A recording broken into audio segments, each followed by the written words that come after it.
You and your friends get the genius idea to start a podcast, but you all only have gaming mics, and you gotta admit, nobody wants to hear that. The next logical step is to get a podcast microphone that sounds the best bang for your buck and blocks out all the annoying racket outside your room. So you open your wallet and you think, oh, that's right, I'm broke. I'm gonna need to lower my expectations quite a bit. And up comes Fifine. They make affordable microphones all across the spectrum and many different configurations and use cases.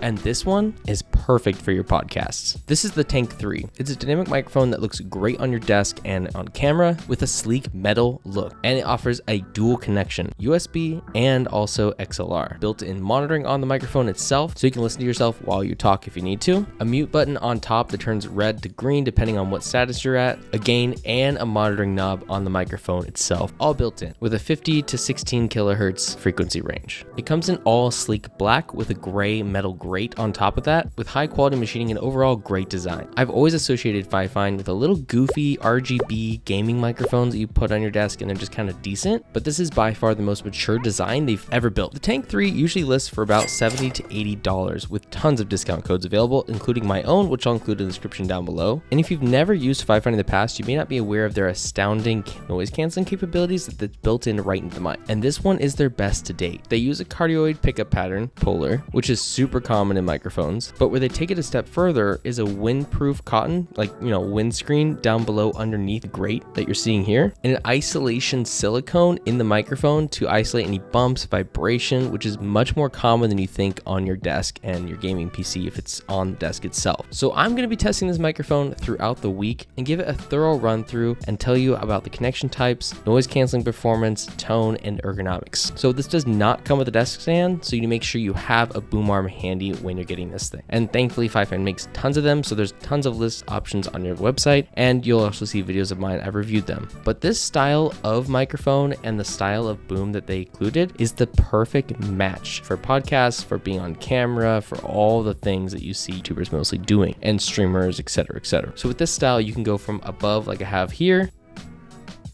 or down below if that's more your preference. It just depends on your boom arm, desk, room, and camera angle. Like I said before, noise cancellation is a huge strength of Fifine microphones. And this microphone is no exception, and this is where it's fully flexed. So I typically game late at night with all my friends, and the family loves to pop in the room, be obnoxious from time to time, say goofy things, and this mic actually blocked out all of it. This is the sound of my office with a normal condenser microphone by TZ. It doesn't do a great job, and I have to rely on a lot of mixing and subtle noise suppression that you may not notice. Okay, so here's that TZ microphone. It's actually a $200 microphone, $180 I think it's about listed to right now. But this is what it sounds like with any filters, suppression, anything. This is just my ambient room noise, okay? It's a normal condenser microphone, not dynamic, so just listen in.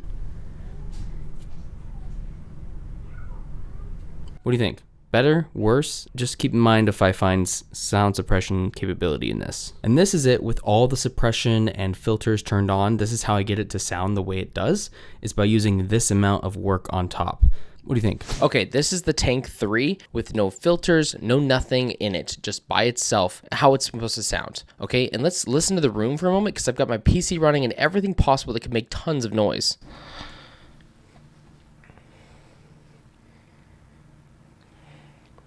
Anything you notice? Anything worse? Better? Let me know what you think in the comments down below. Again, no filters, no nothing. This is just it, dry. Just dry. Impressive, right? I think the results can absolutely speak for themselves. So now let's compare the connection types. The XLR connection is always going to be superior sounding to the USB connection. And that's with any microphone, and it's mostly because the physical contact between the microphone cable and the interface is taking care of the processing. And depending on your interface, it can have a different tone, feel, and quality to it overall. So everything you hear today is a good representation of the microphone at its best, and I'm using a high-end Volt 2 interface as well. The only downside of the XLR connection is that all the functionality of the microphone goes out the window. The mute function doesn't work, the monitoring function doesn't work, the gain on the microphone doesn't work, the monitoring feature doesn't work. It kind of just becomes a microphone and nothing else included. And also just to note, this does not require 48 volts of end of power. So that's really nice for lower end interfaces as well. Okay, now this is it with filters applied with all sorts of things. I didn't pre-mix this. This is just kind of on a whim. In the video, I actually do use much better filters and much better program, but this is the standard connection with everything included, right? But this is XLR, okay? XLR. How's that sound? Any fuzziness? I don't hear anything. Everything's running still. okay? Just keep that in mind. So with the USB-C connection, all the processing is taking place on your PC and the microphone, and you do get all the functionality of it as well. You get a 16-bit connection with up to 48 kilohertz connection. Hello? Were you guys able to hear that? So you are squeezing out the best bit rate possible for a microphone, period, which isn't uncommon once again. But in the sound test, we'll see how this fares against the XLR connection. And I guess the last functionality test is, does this work for your phone? So I'm gonna take this USB to Lightning adapter, hook it up to my phone, and see how it can fare. Sometimes it works, sometimes it doesn't. Let's give it a shot. So I can confirm this works on a phone, and it sounds really good for what you're getting here. So this is very versatile as well. And my kids like to yell in the background, so that's a good noise suppression too. So we're gonna move on to the sound test, but I wanna preface this section by saying no microphone is perfect out of the box. So when we test no filters and no mixing sound, keep in mind the microphone will never sound as best as it can be, especially without the compressors, limiters, and mixing that's really done after the fact. So what Fifine is claiming with this microphone is a well-balanced and compatible microphone to make any mixing and settings super easy. And I will say this about audio mixing. The most important part about it is capturing the best audio first, so that the other parts is much easier to perform. So if I can capture good audio without anything applied, it should sound much better when properly mixed. We'll see. So this is the Fifine through the USB-C connection, and in my opinion, this is kind of the superior way to do it. I'm not entirely sure quite yet. I need to listen to it back a few more times, but drop a comment down below which one is your favorite in comparison to these two. For some reason, this just sounds a little bit better. I'm not sure why, but there is no filters, no limiters, no suppression on the noise here, so just sit here and listen to the noise. Anything?